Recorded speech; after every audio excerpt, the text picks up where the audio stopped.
आमे 100 यूनिट करने चेष्टा करूँ जदि 100 रु ऊर्ध लोक आसे ग्रुपिंग करूँ ये गोटे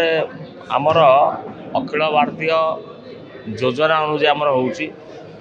प्रति वर्ष पंडित दीनदयाल उपाध्याय जयंती एवं नरेंद्र भाई मोदी जन्मदिन ये दुईटी संयोगीकरण में आम जो सेवा सप्ताह पालन हो सेवा सप्ताह आनुकूल्य माध्यम आमर ब्लड डोनेशन कैंप और हेल्थ चेकअप कैंप आम करूँ ये प्रति वर्ष है तेणुक आमर आर वर्ष भी होता ए वर्ष आम करुँ टार्गेट 100 यूनिट रखीचु। स्वास्थ्य चेकअप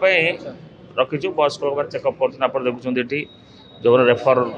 एससीबी हॉस्पिटल डॉक्टर को आम रिक्वेशन करूँ जो दरकार पड़ुँ से कहते मेडिकल को जातु चेकअप